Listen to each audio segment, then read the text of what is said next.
Hey everyone, it's Kelly. Thanks for joining me today. I am back again with a layout for the Cut Shop. Today I am going to be using the Ghost Town digital collection and the Wicked Fun cut file. I am going to start out with a Cricut Design Space tutorial. I have already sliced the image of the bat from the cut file. Now I'm going to go over to the Layers tab, click on the Contour button, and then hover over the center part of that bat to fill in that image to make it one solid shape. Now I want to use one of the pattern papers from the Ghost Town collection for this bat image, but rather than printing the paper out and then loading it into the Cricut and cutting it that way, I'm going to use the patterns feature in Design Space to add the pattern directly to that bat image. So to do that, I am going to click on the bat image in the very far right toolbox. That will bring up a new toolbox. Then I will click on the print button. I'm going to go down to patterns. And then once I click on patterns, I'm going to go down to the filter button. Click on the filter button, and then I can choose to select only the patterns that I've uploaded. And I've already pre-uploaded a few of the patterns from the Ghost Town collection, which are going to come up here in just a moment. Once those have popped up, I can go in and choose the pattern that I want to use, and you'll see that it changes the black bat image into the text print from the pattern paper. Now you'll just want to make sure it's sized correctly, and then you can send it to the cutting mat by hitting the go button. Once it's ready to go to the cutting mat, it will prompt you to print it through your printer. And then once you've printed it, your Cricut Explorer will prompt you to load it into the Cricut, and then it will cut for you. If you have not done print then cut, then there is some calibration that you'll need to do with your machine. If that is something that you're interested in seeing with any of the digital collections that Ashley offers through the Cut Shop, please leave a comment below and I will do a video tutorial on how to do the print then cut. One thing you will want to keep in mind, there are specific sizes depending on the browser that you're using that you can run through your printer for print then cut. So now that I've shown you how to use a pattern, let me show you how to upload a pattern into Design Space. So what you're going to do is you're going to go to the far left and click on the Upload Images button. Once you have clicked on that, then you are going to click on the Upload Patterns button. Then you will hit the Browse button, and then you'll need to go to wherever you have saved your digital collections. Mine are all saved in a file folder together under my downloads. I'm going to go to Ghost Town, and I will open that folder. Once it is open, I'm just going to randomly select one of the patterns. So these are all of the patterns that you get with the Ghost Town collection. I'm going to click the spider web, and then it is going to start to bring it into Design Space. Then you will click the Save button, and then it will be saved with your other uploaded patterns in Design Space. One of the great things about using the patterns with the cut file images is it will size the pattern to your cut file. So here you can see the size of the text within the bat, and here is the pattern paper that I printed out. So it's similar to what a 6x6 paper pad would be.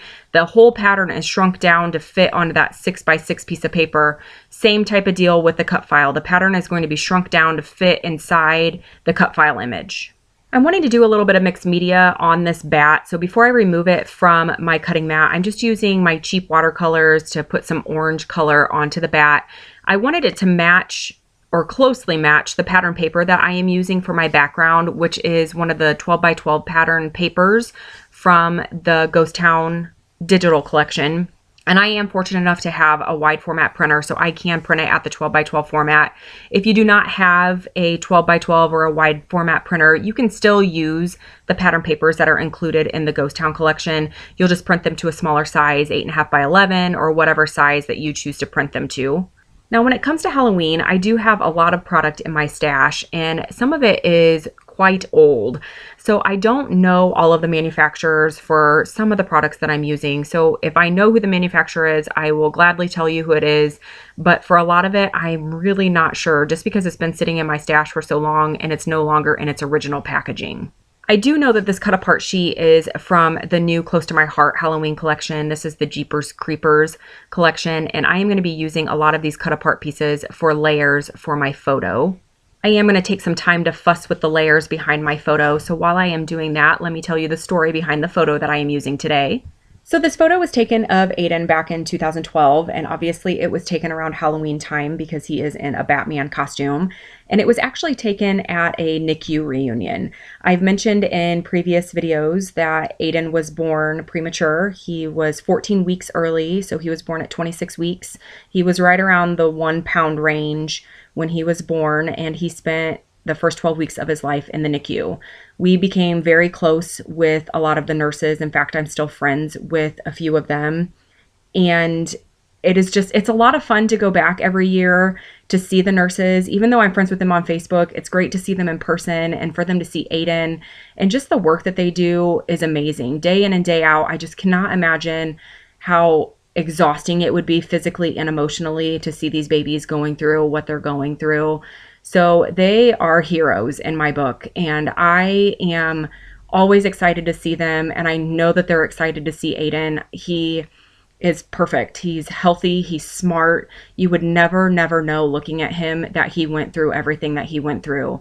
And I just am so excited to see them each year, and I am just so grateful and thankful for what they do day in and day out. And each time I look at this picture, and while I was making this scrapbook layout, that's what was coming to mind. And I do quite a bit of journaling on this layout, especially for me, but I wanted to document how I was feeling about this photo and how I feel when I see them, and just how grateful and thankful we are for the work that they do every single day. Okay, so back to the layout. I have stapled my layers together from the cut apart piece, and then I also backed my photo with a scrap piece of white cardstock. And now I am adding a layer of vellum between the photo and the cut apart sheet. I do trim this down quite a few times just to try to get it to the right size. I didn't want it to be too bulky or take up too much room on the layout. And then as I was looking at it, one of the pieces from the cut apart sheet had some green on it, and I didn't really have any green going on anywhere else in the layout. So I'm just taking my scissors and I'm just gonna cut those areas out from that cut apart sheet just to hide it. It's still stapled all together, and I didn't want to take it all apart, so I just cut it out so you couldn't see it anymore. And as you can see, I have brought in the bat from the Wicked Fun cut file, and I really like how the watercolor looks on it. It matches the watercolor that is on the pattern paper, and that was already printed that way. So I absolutely loved that pattern paper. I loved that it already had that mixed media look to it, and I didn't even have to do anything. So I thought that was fantastic. I love that that element is added on to a few of the pattern papers included in the Ghost Town collection. So I'm still working on placement. I haven't adhered anything down to the layout yet because I know that I want to use my We Are Memory Keepers typecast typewriter to add the journaling. And if there's any bulk to the paper, it's not going to feed through the typewriter. So I have to make sure that I don't have anything adhered down before I use the typewriter. And now that I've typed my journaling on there, I am ready to start adhering things down. So I have stapled that doily, which is that's actually a Recollections doily. And I bought it quite a few years ago from Michael's. And then I'm not sure where that word boo comes from. Like I said, a lot of the stuff has been in my stash for a long time.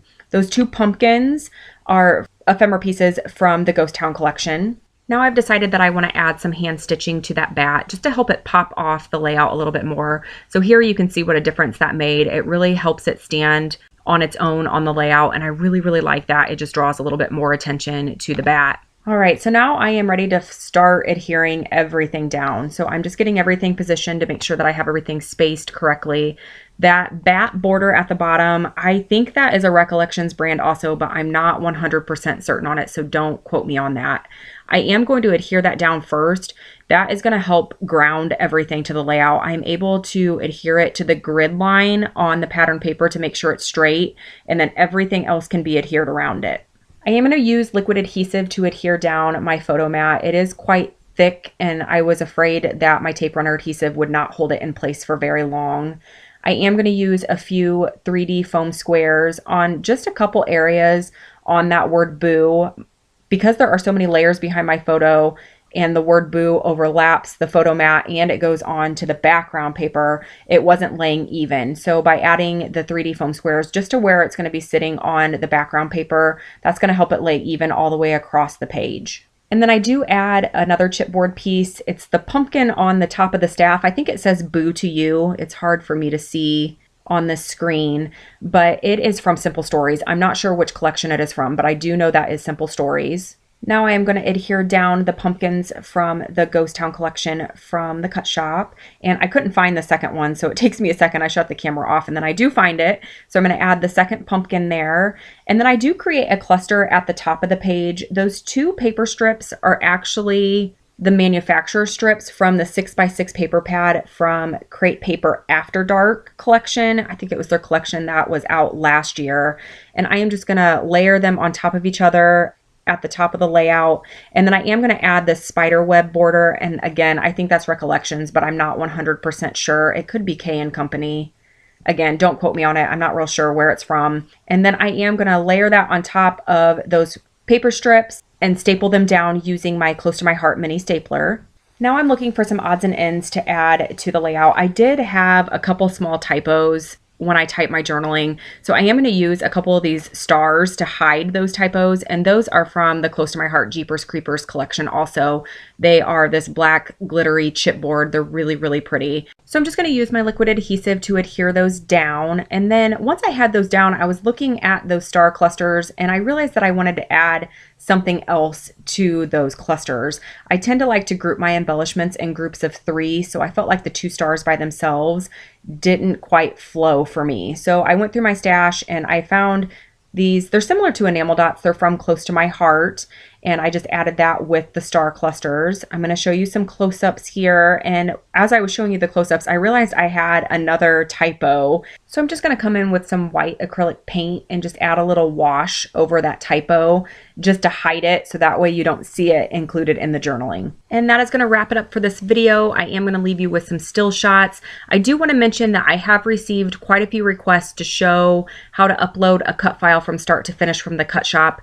I do have that coming. Please make sure you're subscribed to my channel. I'm not sure if it's going to be included with a layout process video or if it's just going to be a video all on its own. So if you're interested in that, please make sure you're subscribed so you see it when it becomes available. And as always, thank you so much for watching. I appreciate all the likes and comments, and I just want to say a big hello to my new subscribers.